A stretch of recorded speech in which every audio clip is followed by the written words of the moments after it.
Hari ini kita akan mulai sesi cycle pertama, Basic Element of Art, atau unsur-unsur dasar dalam karya seni. Basic Art Element, atau kalau bahasa Indonesianya elemen dasar dalam karya seni. Ini salah satu basic art element yang perlu banget untuk kita pelajarin kalau kita mau belajar seni, terutama seni visual. Oke, dot atau titik. What is dot? Apa itu titik?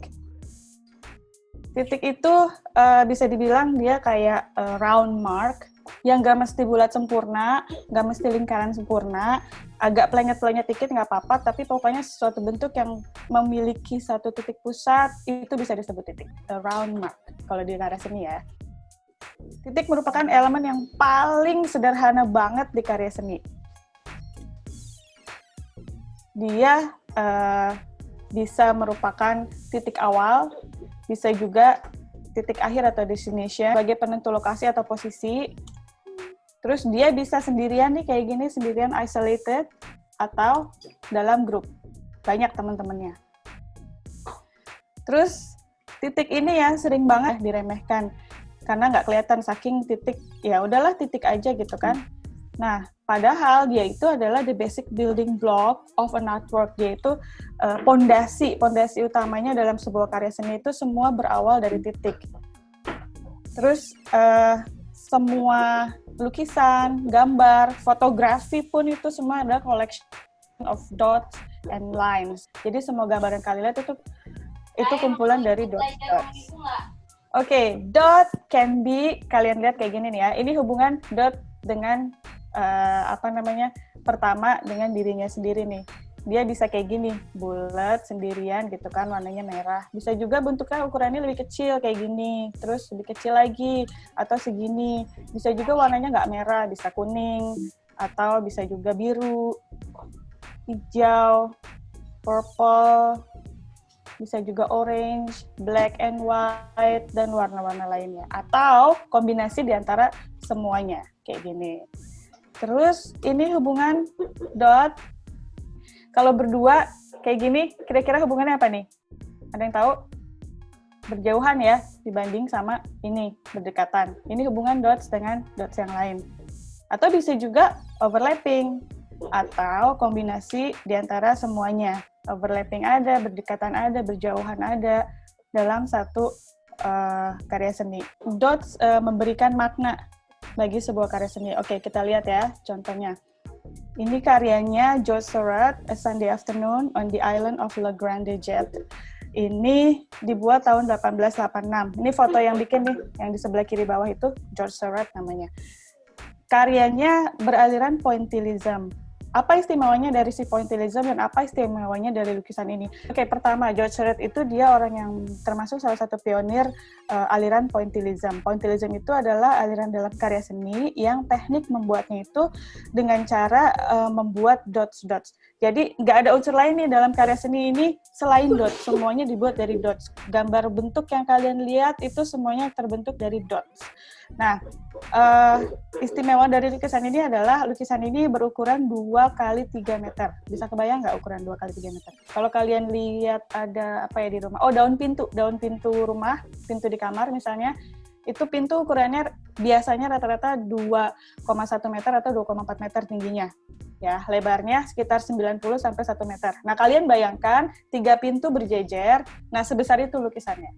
Dan itu semuanya dibikin dari dots.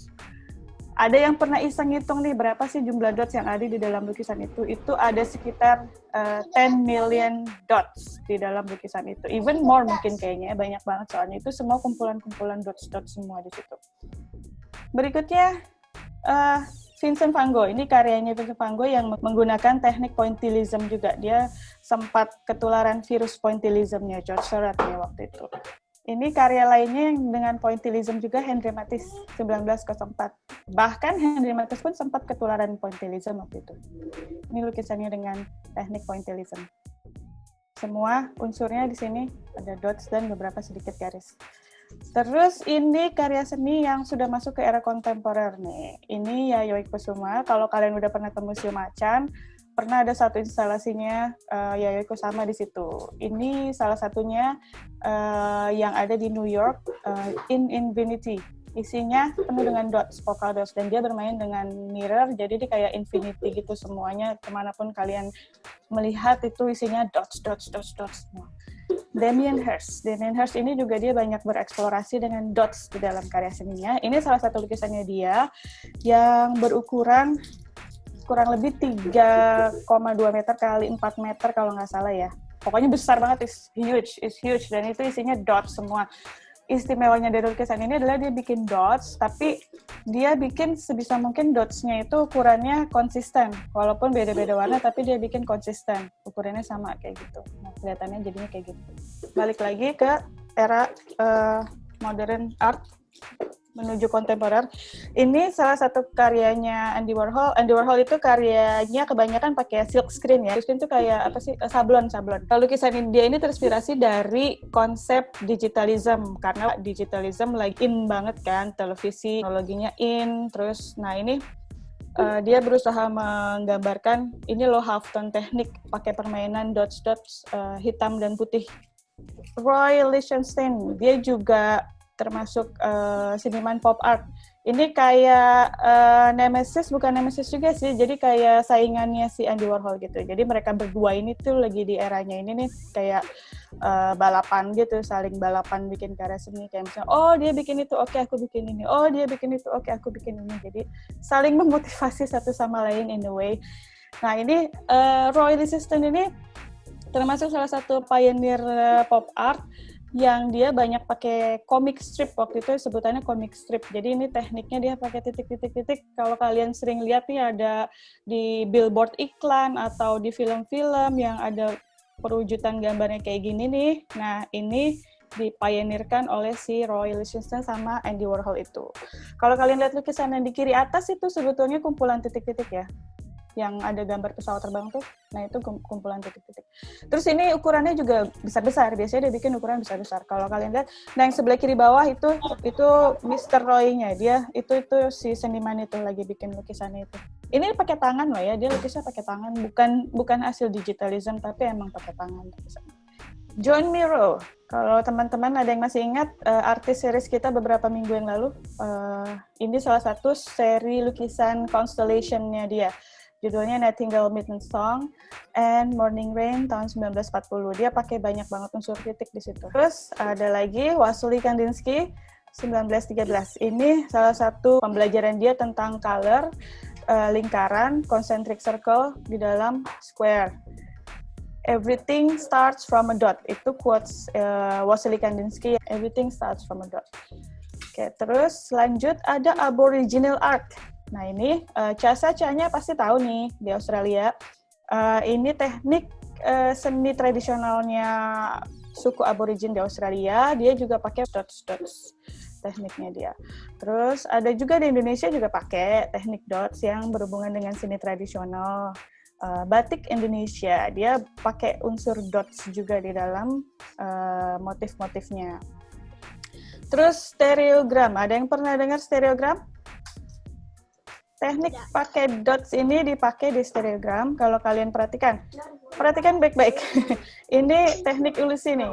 Di balik gambar yang penuh dengan dots sudah beraturan ini sebenarnya ada wujud 3 dimensi. Ada yang bisa ngelihat?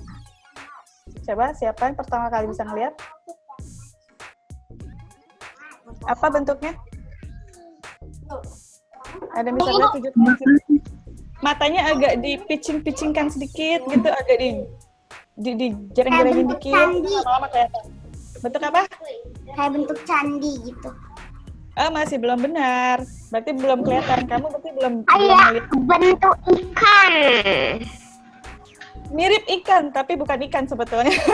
Mirip sedikit lagi. Ayo. Ada yang bisa nebak? Bukan. Bentuknya cukup obvious. Senyum. Apa? Yang kedengeran? Senyum. Bukan. Ini bentuknya cukup obvious banget kalau kalian udah bisa menemukan titik ngelihatnya, bisa kelihatan. Oke, kasih tahu ya jawabannya ya. Nyerah semuanya? Ada yang masih Bunglon. Ada yang masih mencoba nggak? Pesawat terbang, benar. Siapa tuh tadi yang jawab? Oh, Messi. Pesawat terbang. Coba, ada yang bisa lihat nggak wujud pesawat terbangnya? Aku kelihatan. Gimana? Siapa tuh yang Pesawat terbang dari mana? kelihatan nggak? Nggak kelihatan. Oke. Kamu screenshot, nanti bisa dilihat lagi nanti ya, dilihat lagi sendiri. Yang masih penasaran, kamu coba nanti ketik stereogram. Banyak banget tuh di internet, di googling aja, banyak banget contohnya. Ya lanjut ya. Dot in nature. Jadi di alam pun banyak nih pakai dot-dot. Kalau kalian perhatikan ya, kalau kalian lihat bener-bener gitu, dots itu ada di mana-mana di sekitar kita. Ini salah satunya sunflower. Kalau kalian lihat di tengahnya itu banyak dots. Terus ini mushroom, di surface-nya si jamur itu juga ada dots. Terus ini di animals, leopard, dia juga ada motif dots di badannya.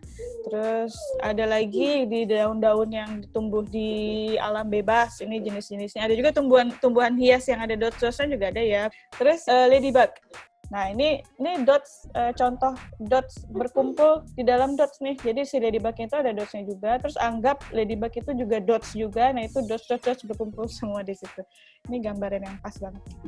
Terus ada juga, ini ada yang tahu ini apa? Ini lotus spot. Kalau secara psikologi ini bisa bikin trypophobia ya. Fobia yang takut sama kayak holes, terus ada titik-titik gitu. Nah ini. Terus kegunaannya dots. Sekarang kegunaannya dots nih dalam kehidupan sehari-hari. Dots kita pakai untuk apa aja sih? Pertama, bermain.